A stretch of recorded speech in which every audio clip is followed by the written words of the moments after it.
fait, son parcours, c'est un parcours d'une maîtrise en sociologie, puis d'un doctorat en communication. Et aujourd'hui, elle est professeure titulaire à la faculté de communication à l'Université du Québec à Montréal, l'UQAM, au département de communication sociale et publique.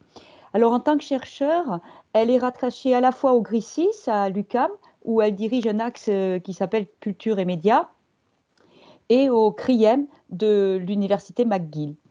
Alors, une grande partie de ses recherches porte sur les cultures populaires, urbaines et médiatiques, et elle co-dirige avec Martin qui est présent avec nous également, l'atelier de chronotopie urbaine, scènes et cultures populaires, qui est en fait un espace collaboratif, un dispositif technologique qui vise à documenter, à comprendre, à créer, à mettre en valeur la participation des scènes et des cultures populaires à la vie contemporaine. Mais elle nous en parlera bien mieux que moi au cours de sa présentation.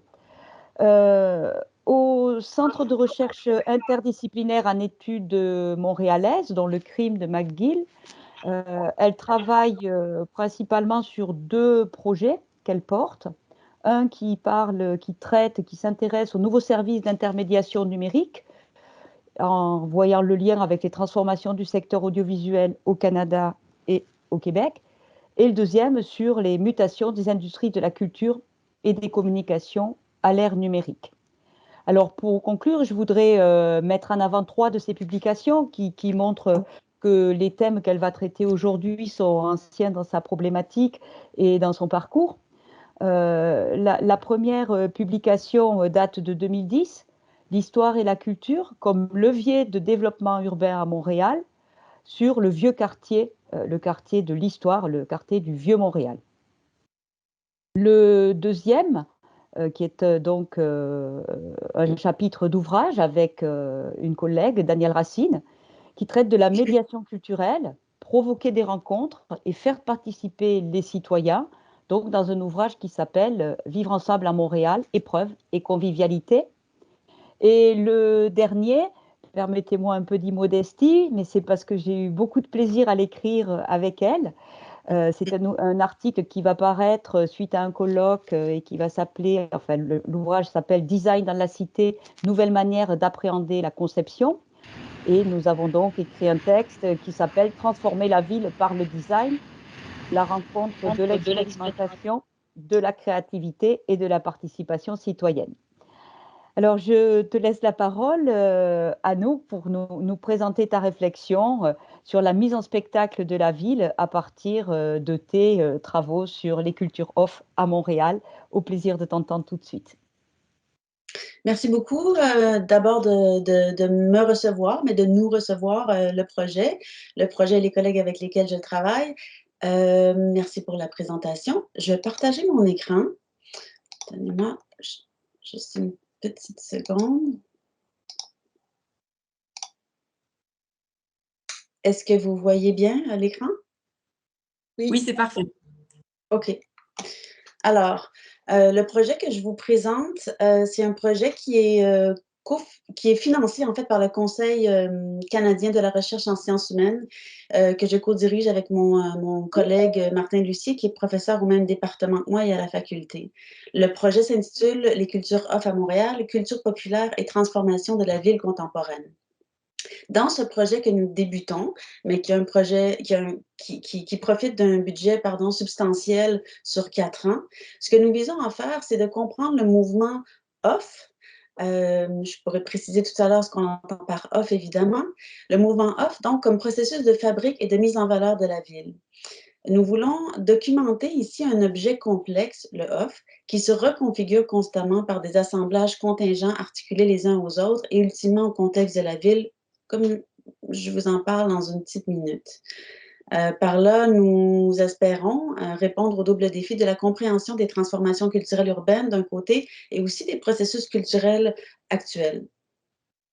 Nous pensons par là pouvoir contribuer à la compréhension des cultures urbaines actuelles en incluant le point de vue des communautés qui font les scènes et les cultures populaires. ceci nous permettrait en fait d'offrir une compréhension plus large des processus propres à la culture populaire contemporaine en ne la considérant pas seulement comme un opérateur discursif. Par exemple, je travaille sur la télévision, donc je m'intéresse à la culture populaire, mais bien comme un objet en soi, c'est-à-dire un lieu, un espace où se configure, où se dynamise quelque chose de signifiant et qui participe à un contexte plus large, en l'occurrence celui de la ville. Donc, le projet s'insère, comme l'a mentionné Françoise, dans la mise en place d'un important dispositif de recherche, l'atelier de chronotopie urbaine, ou l'ACU, qui est financé, lui, par la Fondation canadienne pour l'innovation. Donc, le projet, en fait, porte sur le phénomène ou le mouvement off à Montréal. Mais on focalise d'abord sur une étude de cas multiples, 3 événements off que je vous présente dans une minute. Et on le fait à partir d'une stratégie à 5 volets où nous allons d'abord documenter, constituer une archive et repeupler, comme aime le dire mon collègue Lucier, les cultures off, notamment leur part qui est institutionnalisée. Dans un deuxième temps, nous allons documenter de manière multimodale et in situ la partie des cultures off qui est plutôt informelle, donc pour lesquelles il n'existe pas de données ou de documentation. Nous allons procéder à des entrevues individuelles et mettre en place un travail collaboratif à modalités diverses avec les scènes et les communautés participant au off pour, au final, diffuser les résultats, mais entre autres à partir d'une cartographie interactive, donc une carte de la ville où on peut voir se déployer le off, les off, voir comment ils se ramifient, comment ils se réseautent sur la carte de la ville, mais aussi dans les lieux et les espaces où il se fait. Bon, le off en question. À Montréal, c'est surtout avec l'émergence du Off Festival de jazz en 1999 que les événements off ont commencé à s'affirmer. Ils sont pour nous des expressions de la culture populaire locale et une expression d'une tension au cœur de la mise en spectacle des villes.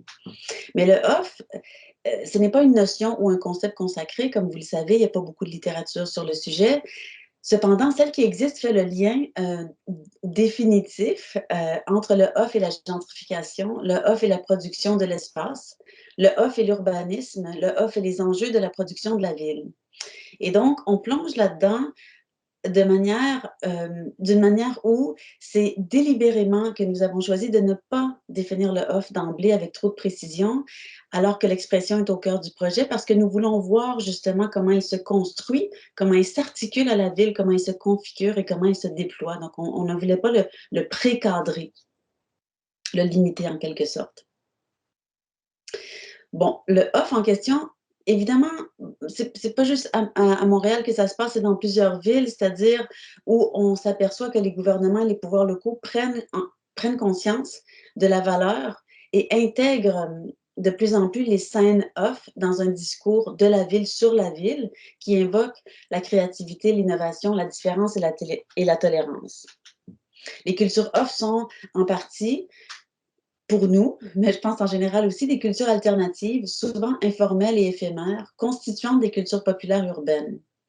Mais elles sont également parfois institutionnalisées et professionnalisées. Les pourtours de la culture off demeurent plus ou moins évanescents, diffus parfois, alors que les éléments qui y sont rassemblés dénotent une véritable diversité. C'est donc un objet qui est vraiment hétéronome, hétéroclite, hétérogène. Et la difficulté de se saisir de la culture off, par contre, n'épuise pas, à notre avis, son effectivité ou sa capacité à affecter les pratiques, voire le développement des villes. Donc, pour parler du off à Montréal, ce que je vous présente d'abord, c'est une mise en contexte en 3 volets. D'abord, la requalification des villes et la culture à Montréal. Nous avons passé à Montréal, mais dans plusieurs autres villes, d'une révolution industrielle à la ville post-industrielle qui, aujourd'hui, se dynamise beaucoup par ce qu'on appelle la révolution créative. Donc, de la désindustrialisation à la créativité. C'est aussi un contexte où la ville post-industrielle est de plus en plus mise en compétition sur le plan mondial. Donc, ce sont moins les nations qui se font compétition, mais de plus en plus les villes post-industrielles, les grands centres urbains. Et donc, dans ce contexte, le tourisme est définitivement une partie de la solution pour le développement des villes post-industrielles.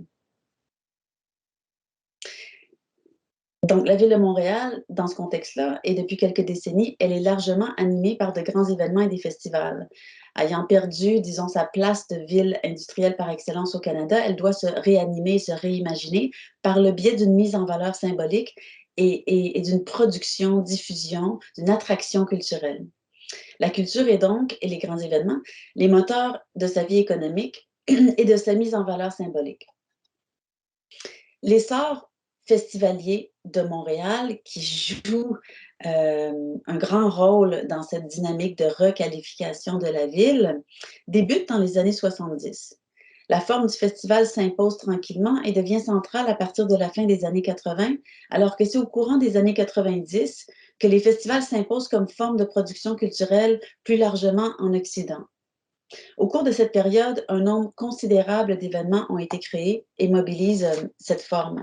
Bon, je vous en montre une liste partielle aujourd'hui. Donc, entre les années 70 et 90, plusieurs événements et festivals d'ampleur ont vu le jour. C'est le cas, bon, du Festival du Nouveau Cinéma, de la Carifest, du Grand Prix du Canada, jusqu'à plus récemment le Festival Juste pour rire, l'International des Feux l'Auto-Québec et les Francopholies. Il y a plus de 100 festivals par année à Montréal, dont plus de la moitié sont des happenings majeurs, c'est-à-dire qui sont des événements internationaux. D'ailleurs, ou conséquemment, je devrais dire, à partir des années 90, Tourisme Montréal, une organisation qui vise le développement touristique de la ville, s'est dotée du slogan « Montréal, ville de festival ». Donne encore à ce slogan, Montréal se lance à partir de là dans un projet d'infrastructure à l'est du centre-ville, qu'on appelle aujourd'hui le quartier des spectacles. Il s'agit là d'un réaménagement urbanistique déployé sur plusieurs quadrilatères au service des événements culturels. Signalant une transformation de la texture spatio-temporelle de la ville, du moins du centre-ville, jusque dans son développement immobilier, le quartier des spectacles incarne ce que d'autres ont qualifié de festivalisation des festivals. J'emprunte ici l'expression de Ronstrom. Les festivals, donc, et les événements s'inscrivent dans l'espace, le temps et les rythmes de la ville, tout comme ils participent aux relations entre les scènes locales et les industries culturelles mondialisées. Plus d'une centaine de festivals annuellement à Montréal, qui sont permis, entre autres, je vous en parle par le quartier des spectacles dont je vous parle dans une minute, mais d'abord par un développement des politiques culturelles misant sur la créativité de plus en plus les dernières années. Bon, il y a eu à Montréal, au Québec, au Canada, mais aussi à Montréal, comme dans plusieurs autres pays, qu'on pourrait appeler une mini-révolution dans les politiques culturelles qui a débuté il y a à peu près 20 ans, mais qui se concrétise au cours des 10 dernières années. Une mini-révolution dans les politiques culturelles où la culture nous est présentée comme nouveau moteur de développement économique et territorial, où la créativité et l'innovation se présentent comme moteur de savoir et d'économie, où les quartiers deviennent des productions culturelles, mais aussi et surtout des productions économiques, où la vitalité, la créativité et l'attraction des quartiers est au cœur. Donc, on voit ici, sur la diapo, en fait, de gauche à droite, la nouvelle politique culturelle du Canada, Creative Canada, liée à Partout la culture, qui est le slogan représentant la nouvelle politique culturelle de la province de Québec, qui, elle, suit, mais sans boîte, on pourrait dire, avec les politiques de la ville de Montréal, qui a commencé il y a une dizaine d'années avec l'idée de Montréal métropole culturelle et qui se concrétise aujourd'hui par l'idée de conjuguer la créativité et l'expérience culturelle citoyenne. Ceci passe par une mise en production de quartiers culturels, donc pour thématiser et pour brander les quartiers, et qui se matérialise aussi et de manière encore plus spécifique, donc encore plus locale, par les quartiers, les arrondissements montréalais qui, au cours des 3-4 dernières années, donc c'est très récent, voire même au cours de la dernière année, proposent eux-mêmes des plans de développement culturel, donc comme c'est le cas ici pour l'arrondissement d'Outremont. Troisième élément de mise en contexte, et là, on entre pas dans le vif du sujet, mais on s'approche, disons, d'une carte de la ville. Suite à cette prise de conscience de l'importance de la valeur symbolique et de la réputation de la ville dans une compétition interurbaine internationale, Montréal sera menée, comme d'autres villes, à développer sa réputation par le biais de lieux et d'événements culturels. C'est donc en 2003 que la vocation du quartier des spectacles est définie de façon officielle. On crée un partenariat du quartier des spectacles, on crée un PPU, c'est-à-dire un projet particulier d'urbanisme auquel on alloue un budget majeur. Pour créer ce quartier, mis en plan, comme on le voit là, du centre-ville, et qui a pour objectif d'utiliser la culture comme levier de développement, revitaliser cette partie du centre-ville, évidemment, stimuler la croissance économique, mais aussi promouvoir tout au long de l'année la culture des festivals, parce qu'on s'était rendu compte que bien qu'il y ait déjà des dizaines, des centaines de festivals à Montréal, on pouvait maximiser encore plus par l'occupation d'une infrastructure au centre-ville d'un calendrier où 365 jours par année, il y aurait un festival ou un événement majeur, entre autres, en ces lieux. On a donc décidé d'implanter de nouveaux équipements culturels, d'aménager un parc de festivals, de renforcer le boulevard Saint-Laurent, qui est au cœur de la carte que vous voyez, et qui est un lieu polyvalent d'expression culturelle depuis au moins une centaine d'années. Et donc, c'est un projet de développement urbain particulier, mais en même temps, le quartier des spectacles ne fait pas exception, c'est-à-dire que c'est un projet de développement qui répond parfaitement aux principes définitoires des quartiers culturels et en ce sens constitue une expression locale, donc montréalaise, de ce type de revitalisation, mais qu'on voit dans plusieurs villes, dans les quartiers thématiques, les quartiers culturels et à Montréal, le quartier des spectacles. Comme l'indique l'image ici, Montréal a décidé de concentrer l'offre des industries culturelles liées au spectacle au centre-ville, où sont conviés évidemment les citoyens, mais d'abord et avant tout les consommateurs et les touristes. Il va sans dire que les événements s'imaginant en ces lieux concordent avec les visées commerciales et touristiques, et l'envergure et la visée de ces événements creusent une disjonction avec les scènes artistiques locales à laquelle répondront les offres. Donc, on a fait la promotion du quartier des spectacles qui existe depuis presque 20 ans, entre autres en disant ce qu'on vous offre à Montréal, c'est l'endroit en Amérique du Nord où l'on retrouve la plus forte concentration et la plus grande diversité de lieux culturels. On mettait le quartier des spectacles directement en compétition, donc avec Broadway, en disant que l'offre montréalaise était encore plus forte, encore plus concentrée. Donc, un des slogans qu'on avait lancé, c'était 1 km² d'émotion. Et en fait, je veux juste vous mettre en plan ici, c'est que le km² d'émotion, quand on le met sur le plan du centre-ville de Montréal, ça apparaît comme une grande partie de la ville. Mais en fait, quand on le remet sur le plan de la carte de la ville de Montréal, c'est un tout petit espace, en fait, où vient se concentrer tout ce à partir duquel on déploie et on vise à mettre en valeur la ville de Montréal. Donc, il y a une économie d'échelle là, à considérer. Je vous montre ici, en fait, l'espace, c'est-à-dire la carte du quartier des spectacles, la mise en plan des espaces, des lieux internes et externes où on promet de promouvoir les industries culturelles, mais aussi le caractère proprement montréalais.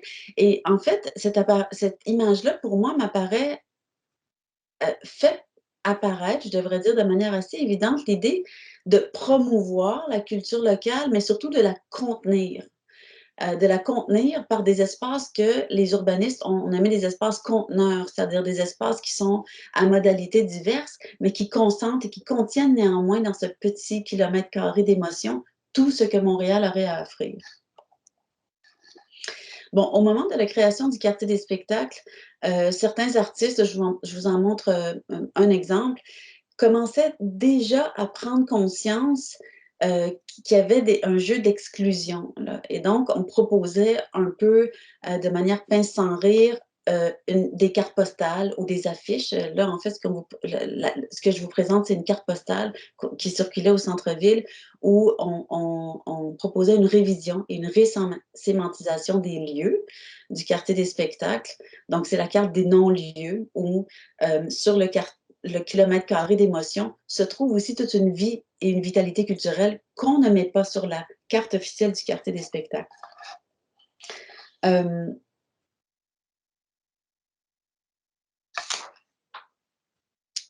Ce que je trouvais intéressant par rapport à cette carte, c'est que ça nous mettait un peu la puce à l'oreille, c'est-à-dire qu'il y avait déjà un off qui se manifestait. Un off qui disait, bon, ben d'abord, il y a des lieux dans le quartier des spectacles qui excluent, et il y a des lieux en dehors du quartier des spectacles aussi qui nous excluent.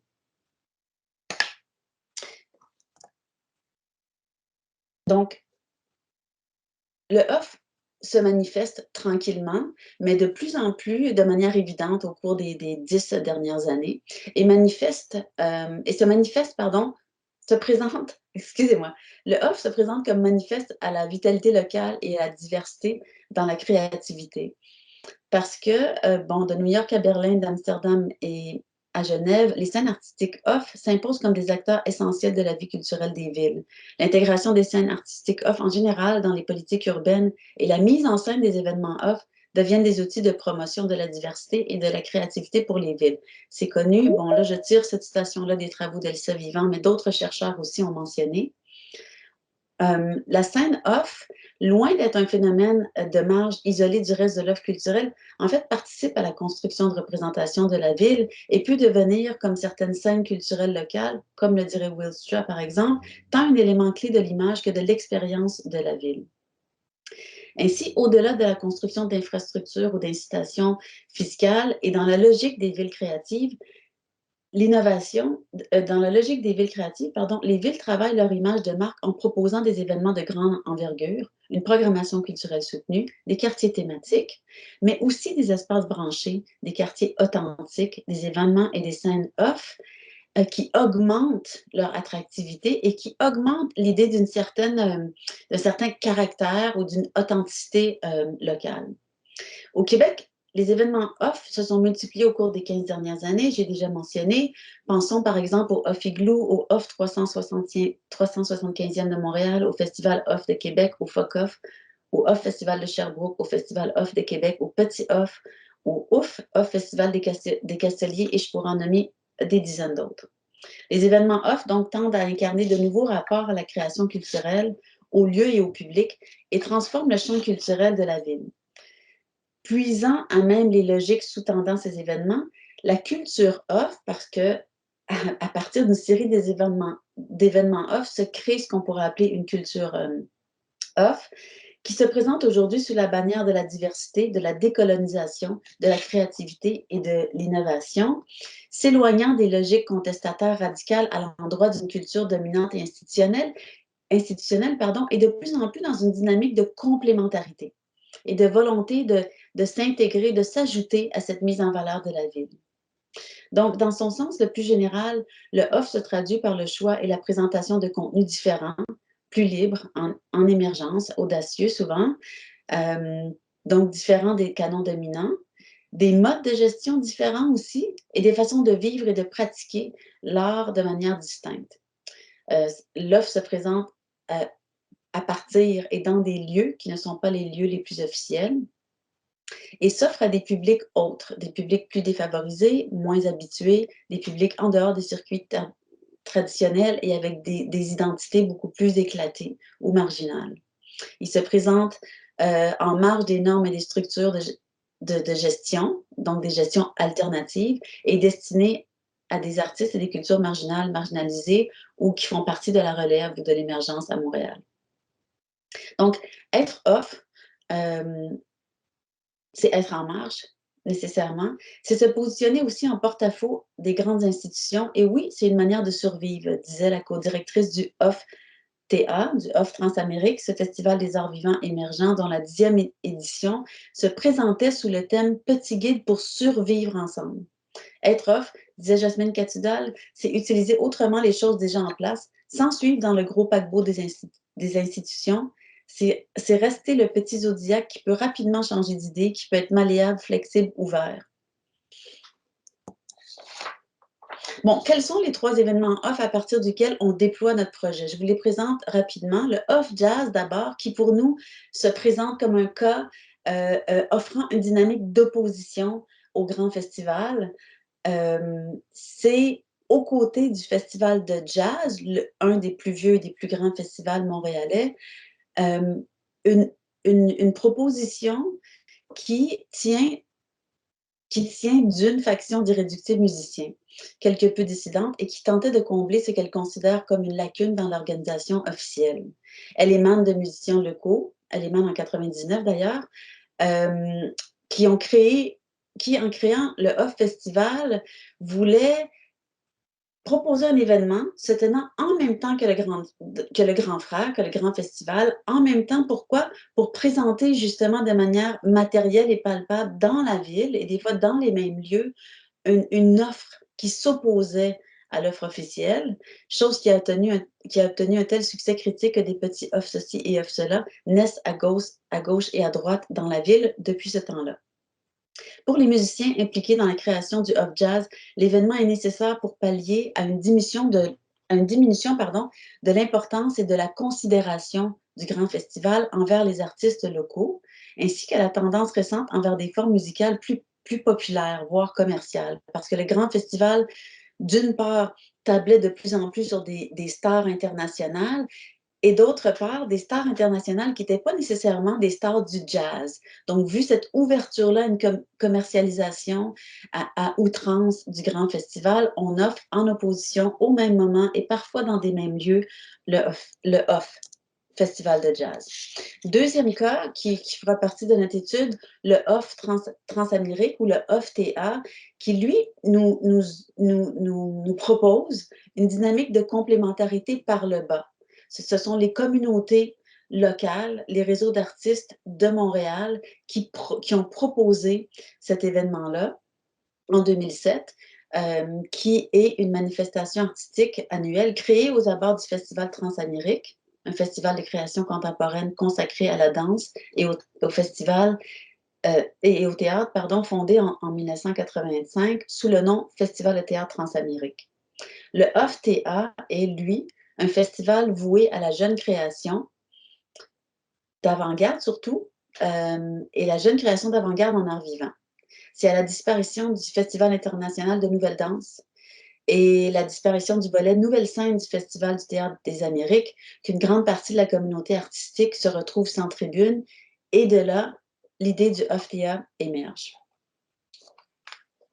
Le OFTA se distingue donc par son interprétation de l'avant-garde comme support d'une diversité en profondeur, une diversité visible dans sa programmation, qui passe par la création d'une scène contemporaine autochtone, par exemple, mais aussi par une programmation de ce qu'on appelle des mix-off, des croisements d'ADN, dit-on, de 2 artistes venus d'horizons différents qui sont devenus les signatures de l'événement.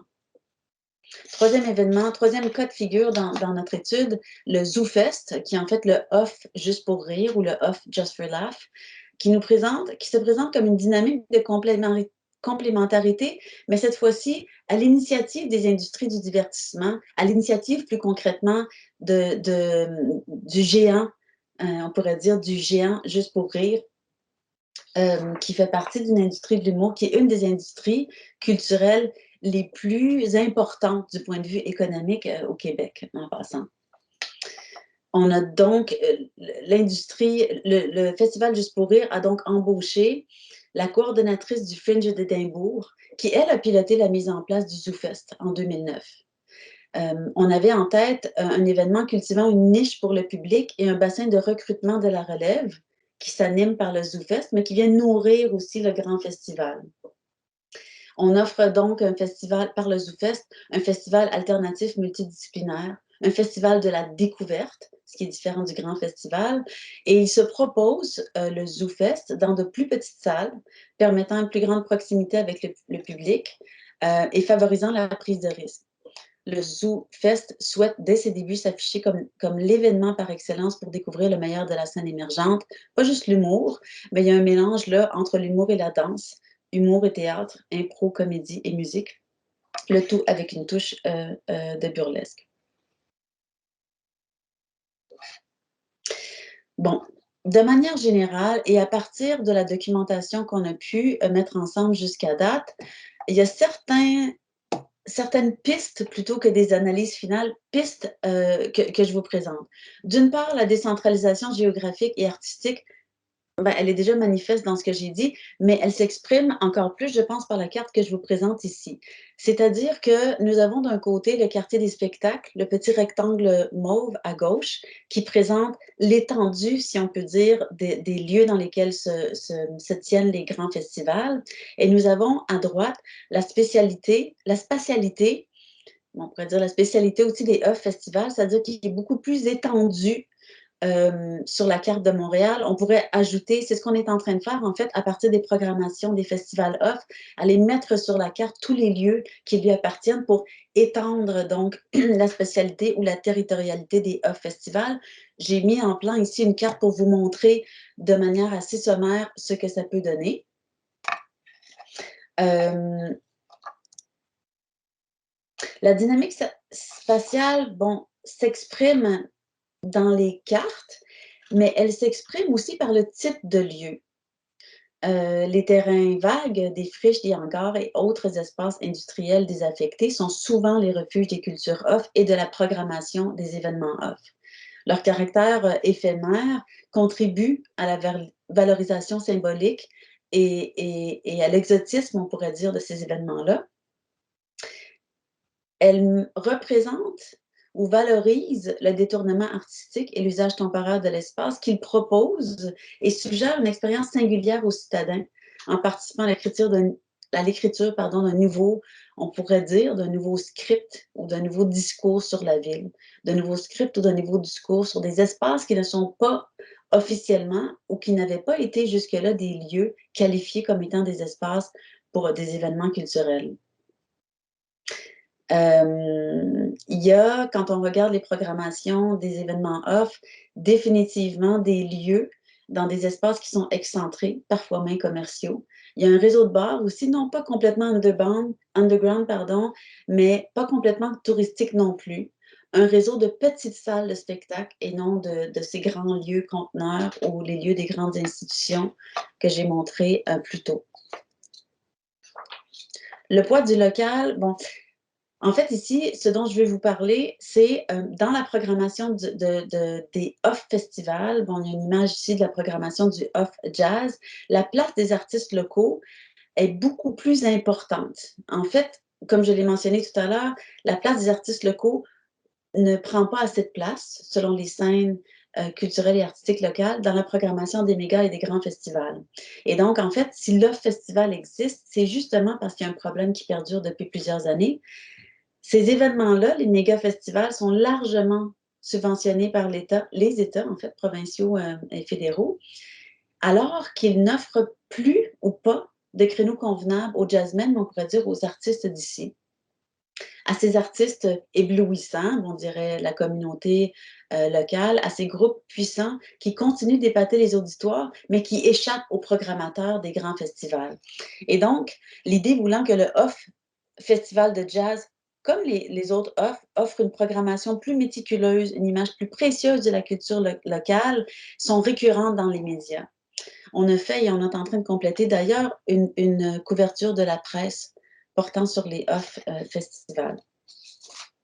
Ce que les offres nous offrent aussi, c'est l'idée d'une réelle découverte artistique passant par l'authenticité, je mets des guillemets évidemment cette notion qui est problématique en soi, passant par l'authenticité et l'ouverture. Donc, on a parlé d'une ouverture en termes de lieu et d'espace, mais on pourrait parler aussi d'ouverture, évidemment, en termes de création artistique.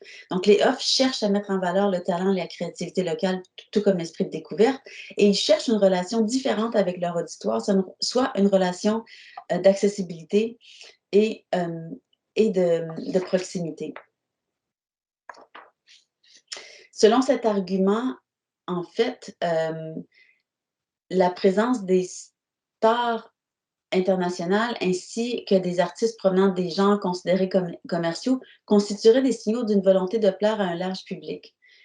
Donc, l'un des arguments mobilisés pour la création des événements off tient des critiques traditionnelles accompagnant les industries culturelles, ça va de soi.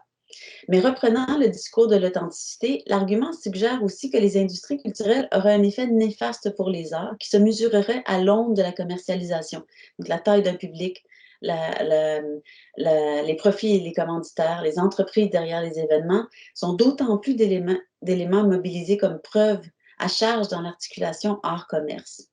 Selon cet argument, être off serait aussi être authentique, soit se distancier de l'effet de l'industrialisation de la culture. Et on le voit ici, l'esthétique mobilisée sur les affiches pour inviter aux événements off est définitivement en dehors d'une articulation art-commerce beaucoup plus industrielle ou à saveur globale mondiale. On le voit ici sur la diapo. Les événements off sont alors décrits et représentés comme des formes d'initiation, de premier contact, dans une logique de démocratisation. Donc, on veut rendre plus accessibles certaines formes artistiques pour avant tout intervenir auprès du public. Pour y arriver, les principales actions mises de l'avant cherchent à diminuer les obstacles à l'accès. Donc, par exemple, on va diminuer le prix d'entrée dans les musées pour les événements. On va créer des ateliers d'initiation pour interpréter les œuvres. On va créer des expositions hors les murs pour diminuer l'éloignement géographique, mais l'éloignement aussi socio-politique entre les publics et les lieux de diffusion. Bref, les logiques de démocratisation se déploient dans un discours d'amélioration de la société. C'est le discours que nous offre le off dans sa représentation médiatique, mais dans les discours qu'ils déploient eux-mêmes par leur documentation de promotion. Et c'est aussi un discours, donc c'est un discours d'amélioration de la société, pardon, mais c'est aussi un discours de contribution à l'épanouissement culturel de la ville. Bon, je conclus ici en vous disant que déjà à partir d'un terrain exploratoire et d'un début de documentation que je fais avec une belle équipe dont certains membres étudiants des deuxième, troisième cycle sont présents ici. On a vraiment une super belle équipe de recherche et un super espace. Ce qu'on peut dire à ce jour, ce qu'on a pu observer, c'est que les espaces off de la culture off et les événements off occupant ces espaces-là contribuent à défricher la ville, à aller chercher en dehors du centre-ville de nouveaux lieux, de nouveaux espaces, de nouvelles manières de présenter, d'exprimer et de mettre en valeur la culture de la ville. La culture off innove en matière de pratiques culturelles. Elle propose des occasions de découverte artistique, certainement, et elles offrent des constructions symboliques qui affectent le paysage culturel, mais qui affectent aussi la manière dont on pourrait mettre en valeur la ville de Montréal sur la carte internationale. Mais le off, c'est ça, mais c'est aussi l'apanage des industries culturelles. C'est-à-dire qu'il ne s'agit pas d'une culture underground qui demeure dans les marges, c'est aussi une rampe de lancement, une articulation définitive qui accompagne une volonté exprimée par les politiques culturelles récentes de développer la culture et l'offre culturelle des quartiers. Le off est donc pris dans la mise en mouvement de la ville qui se développe et se promouvoit par l'innovation et la créativité. Le off est constamment tiraillé par les rapports entre les scènes artistiques locales, la vitalité des quartiers et le processus de branding et de mise en valeur de la ville. Ceci dit, pour nous, c'est un terrain de jeu qui est vraiment intéressant parce que le off se constitue comme un objet complexe qui bouge, qui se reconfigure constamment par des assemblages contingents de discours, de pratiques, d'événements, d'acteurs et de lieux articulés à la ville et qui, par le fait même, nous parle de la fabrique de ville et qui nous parle de la fabrique de la ville entre ses aspects matériels et immatériels et qui lance des défis à l'ouverture les défis de l'ouverture, de la diversité, de la décentralisation et de l'authenticité du local, en fait, dans un contexte où la ville créative, la ville néolibérale est celle par laquelle la culture, mais la vie communautaire aussi, les scènes artistiques et les scènes des quartiers se développent et se déploient. là-dessus, je vous remercie et je vais arrêter mon partage d'écran. Merci beaucoup vraiment Anouk. Donc les collègues qui souhaitent être vus peuvent allumer leur caméra puisque pendant le partage d'écran, Anouk était aveugle, si je puis dire, grâce à Team ou à cause de Team. Je vous laisse lever la main au propre ou au figuré si vous avez des questions, mais moi j'en aurais peut-être une pour démarrer tout de suite par rapport à ce que tu viens d'exposer en conclusion sur la créativité. En fait, il y a quand même trois notions, il me semble, qui marchent ensemble. Le off, même si vous ne voulez pas le définir comme une notion, on peut le penser comme tel. La ville créative, mais plutôt les quartiers créatifs. Or, à Montréal, c'est Mile End qui n'est pas géographiquement si proche que cela par rapport au plan que tu as montré des zones festivalières. Et le troisième concept, qui est beaucoup plus vieux et qui n'est pas forcément dans le monde urbain, c'est la notion de culture populaire et peut-être de culture populaire urbaine.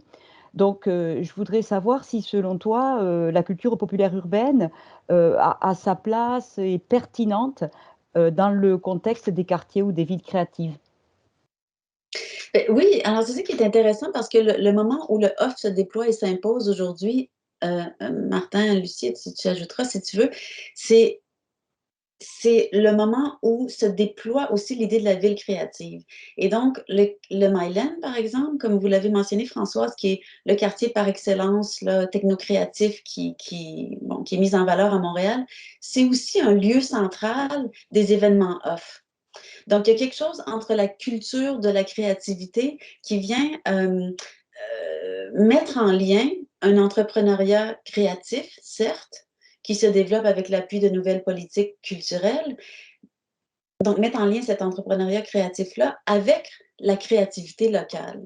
Donc, il y a un lien, il y a toujours eu un lien, en fait, avec les cultures populaires locales et le développement plus industriel, plus officiel des villes. Et donc, le off, pour nous, c'est une occasion actuelle, c'est l'expression par laquelle les scènes artistiques locales, mais les communautés aussi, les réseaux culturels qui se rapprochent plus de ce qu'on pourrait appeler la vie communautaire, viennent s'accrocher et manifestent une volonté de s'affirmer dans la ville créative qui, après, est mise en valeur et vendue, ou en fait, sert à faire appel au tourisme et à la consommation. Donc, c'est un mouvement conjoint. Et c'est pour ça que le off est intéressant pour nous. C'est aussi de la manière dont je conçois la culture populaire, Martin Lucier aussi, c'est-à-dire pas comme d'une culture qui serait, comment dire, comme Michel de Certeau dirait, la beauté du mort, qui gît à côté d'une culture qui serait vitalisée, dynamique, vivante. La culture populaire, c'est une culture qui participe, en fait, qui est toujours accrochée, participante, signifiante. Et donc, le off est une manière très actuelle de voir comment la culture populaire s'accroche et par ces reconfigurations populaires, reconfigure aussi la ville créative, configure la ville créative et permet de déployer plus qu'une image de la ville qui serait débranchée des scènes locales, quelque chose qui est justement bien accroché au quartier. Peut-être, si vous le permettez, que je vais vous proposer, Martin, de compléter la réponse d'Anouk, puisque le projet de l'atelier des chronotopies est porté par nos deux collègues, Martin Lucier et Anouk Bélanger. Ben, merci beaucoup de m'offrir l'occasion de compléter la réponse d'Anouk. En fait, un autre élément qui fait en sorte également que les scènes off nous apparaissent comme des terrains qui sont particulièrement intéressants pour comprendre la manière dont la ville se constitue aujourd'hui. C'est aussi parce qu'ils sont à la croisée, puis Anouk l'a bien présenté dans son propos tout à l'heure. Qui sont également à la croisée à la fois des cultures populaires comprises comme culture locale, qui viennent des communautés, qui viennent des échanges entre les citoyennes et les citoyens, mais aussi de tous les mouvements d'industrialisation hein, qui traversent ces cultures-là, puis qui traversent l'offre culturelle montréalaise.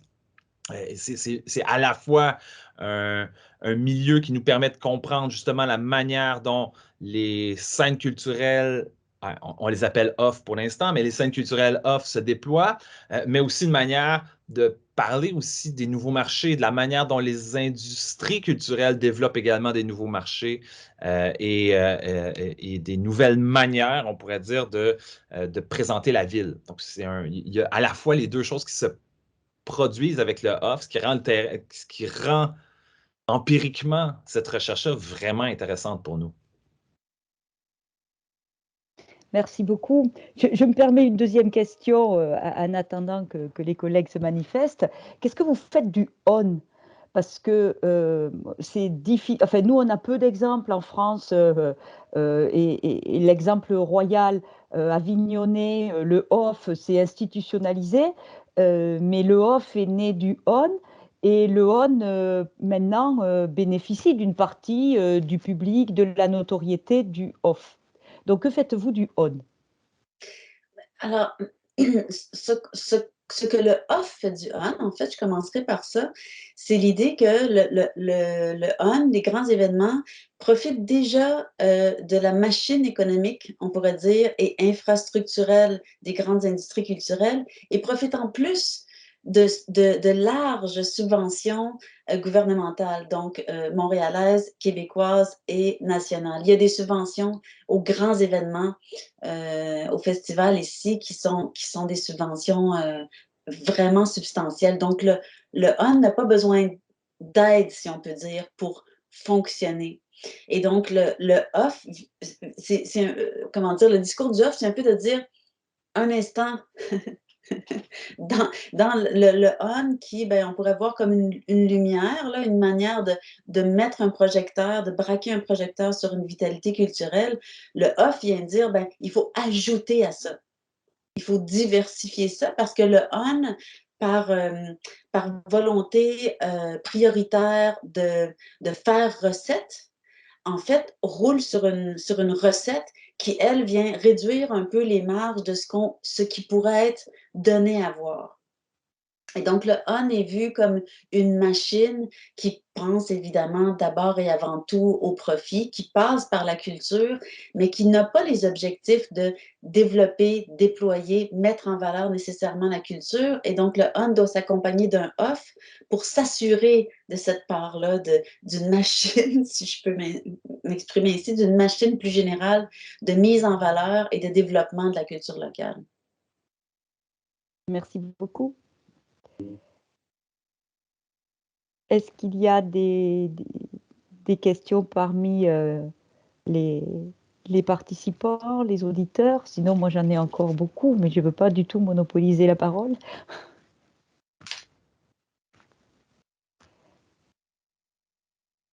Alors moi, la question suivante que je me posais, qui est très liée avec les deux autres, elle vient vraiment de cette dimension symbolique, en fait.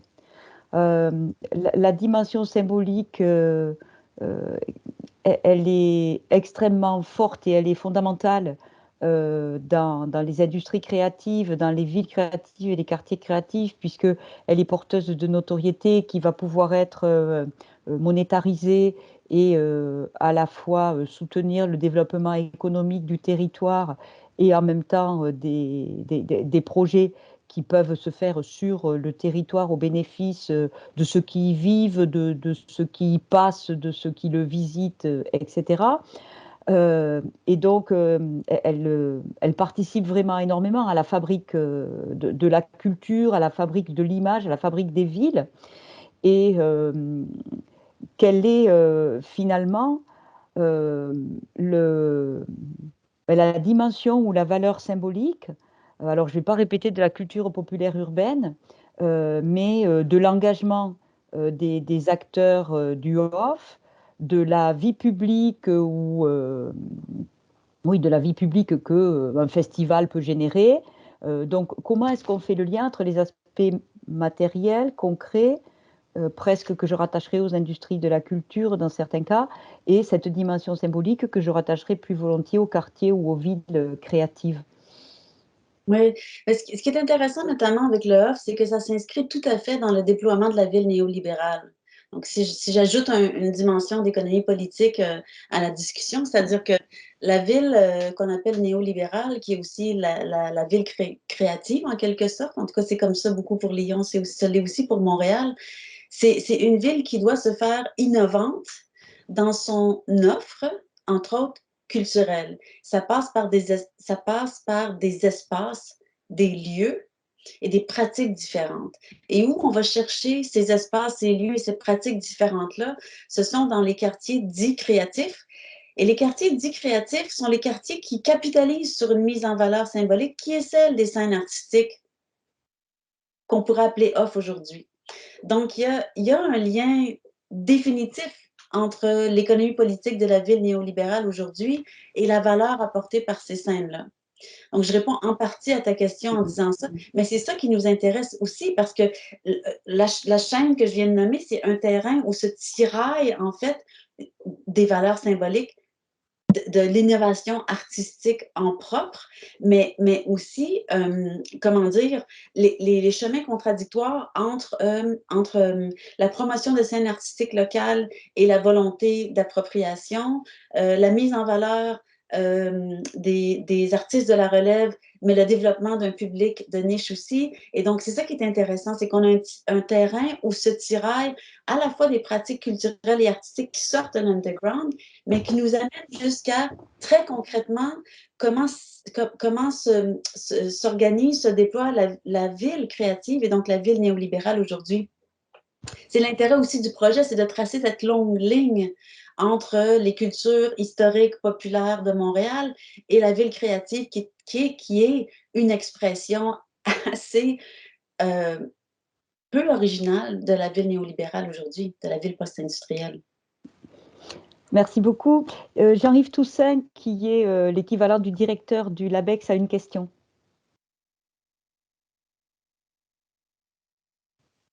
Avec le micro, c'est possible? Oui, Jean-Yves, on ne t'entend pas. Oui, c'est mieux avec le micro, je suis désolé. Merci beaucoup pour votre intervention qui était vraiment très, très intéressante. Moi, j'ai une question de béotien, je vous préviens tout de suite. Je ne suis pas du tout spécialiste des questions culturelles, mais je me suis toujours posé la question, et vous êtes revenu plusieurs fois sans... J'aimerais comprendre, c'est le rapport qu'il y a entre ce développement de culture, alors à la fois donc, institutionnel et off, et la désindustrialisation, et en même temps le développement de cette culture, on va dire, alternative avec le néolibéralisme. Tout ça, ça me paraît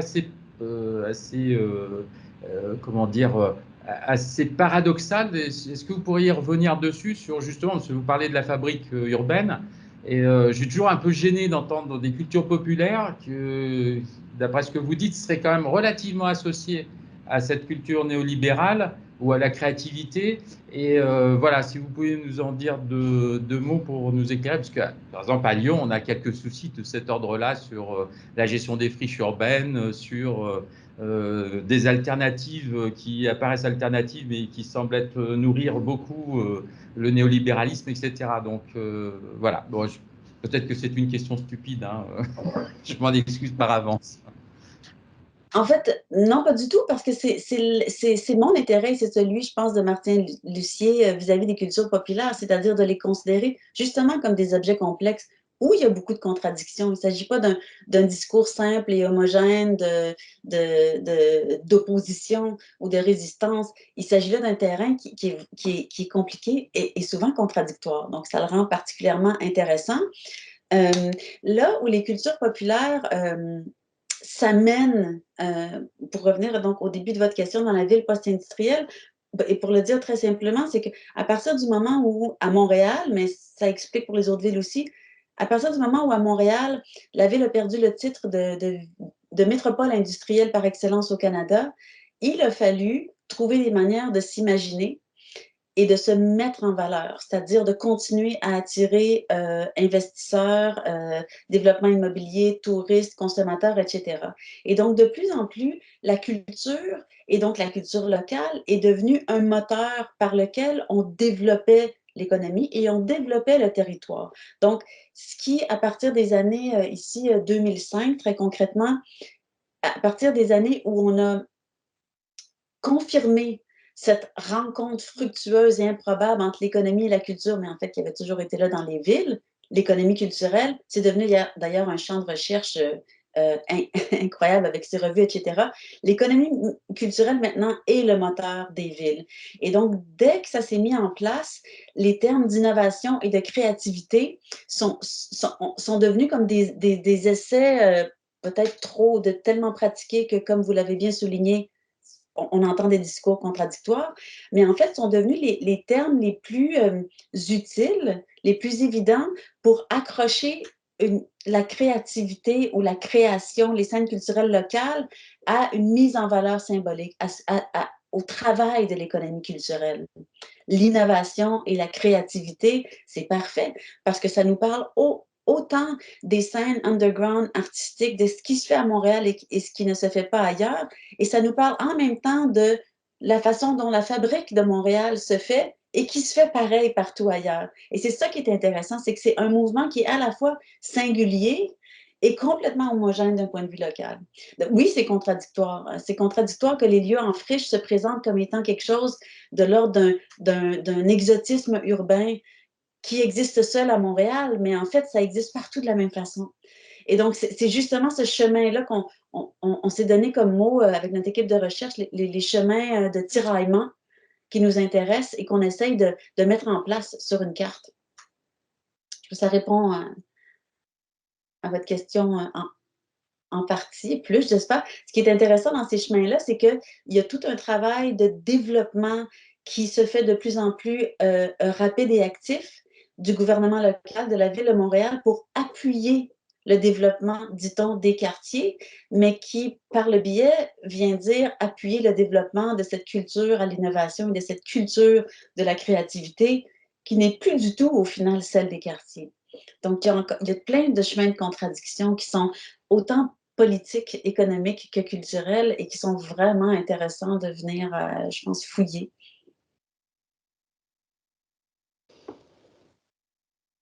Merci beaucoup.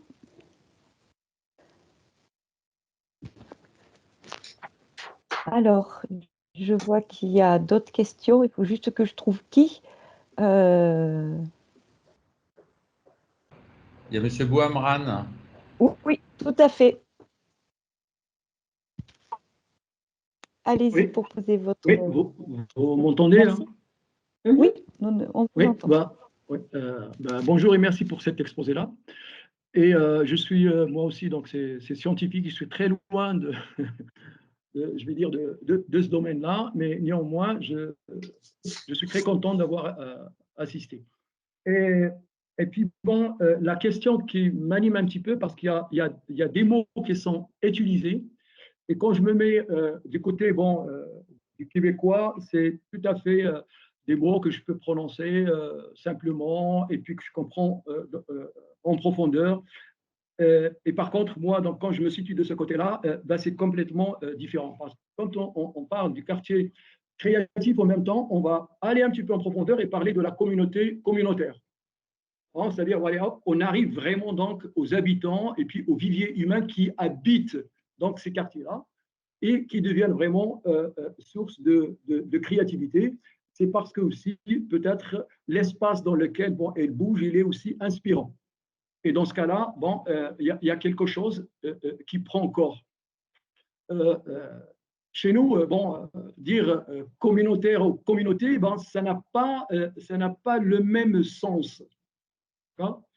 Et je pense que à Montréal, le fait qu'il y a cette dimension-là, donc des communautés, on dit communautés culturelles, c'est-à-dire il y a déjà une diversité et puis des gens qui habitent ces quartiers-là et qui viennent avec leur dimension culturelle et puis hop, d'un seul coup, et se trouvent un petit peu portés pour aller vers de la créativité et ils avancent.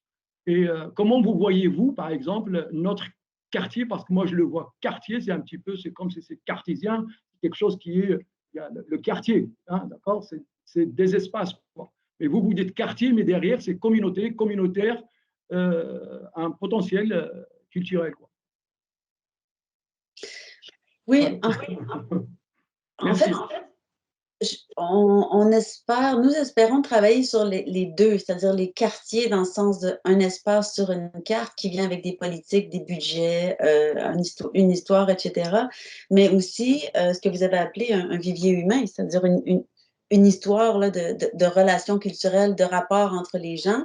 Et ce qui est intéressant, en fait, d'un point de vue, comment dire, sociopolitique, sur ce plan-là, c'est que tout ce qui est réseau d'artistes local, petites salles de spectacle et mise en place de scènes artistiques passe par des leviers de financement qui sont surtout, par exemple, des organismes à but non lucratif. Les mêmes possibilités d'organisation et de financement qui sont ceux des milieux communautaires. Alors que les industries culturelles et les événements culturels plus officiels passent par d'autres voies de financement. Donc, il y a depuis longtemps quelque chose comme une relégation des scènes artistiques populaires aux communautaires, c'est-à-dire d'un point de vue des capacités qu'elles ont de s'organiser dans des espaces et par des voies de financement. Donc, il y a quelque chose qui les place ensemble dans l'histoire des quartiers. Dans le quartier créatif le plus mis en valeur à Montréal, le Myland, les réseaux des artistes, d'ailleurs, sont très liés au développement communautaire, très impliqués dans les banques, par exemple, alimentaires, très impliqués dans toutes sortes d'aspects qui ne sont plus artistiques. Mais donc, il y a un lien historique dans les quartiers qu'on appelle créatifs aujourd'hui qui est aussi communautaire. Et donc, ça fait partie de la réalité montréalaise, du moins, mais peut-être dans d'autres villes aussi. Merci. Je ne sais pas si tu rajouterais par rapport à ça, Martin?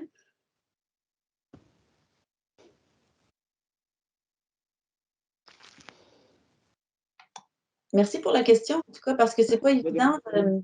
Tu vois, à la base, donc, notre conception de la culture, ce n'est pas une conception de la culture qui traite de la culture comme produit, par exemple, ou œuvre simplement. Et c'est là où on s'agrippe un peu à ce que sont les cultural studies britanniques, c'est-à-dire qu'on considère la culture comme étant à la fois, je vais la présenter sur deux plans, une production d'œuvres et de produits culturels, mais aussi une manière de vivre ensemble dans un quartier. Et aussi les façons dont ces deux pôles-là, on pourrait dire ces deux versants-là de la culture, travaillent ensemble sur le plan de la ville. Donc, votre question nous présentait ces deux plans-là, on pourrait dire, de la culture, et c'est justement ce qu'on essaye d'articuler. Et si je puis jouer sur les mots, je pense que c'est culturellement plus facile chez vous que chez nous de le faire. Merci beaucoup Anouk, Martin aussi, d'avoir été avec nous et à tous les collègues du LabEx-IMU qui ont été là. Donc, on est arrivé au bout du temps de cette conférence. Et je remercie encore Anouk pour son travail de préparation et de présentation. Et puis, je souhaite à tout le monde une bonne fin d'après-midi.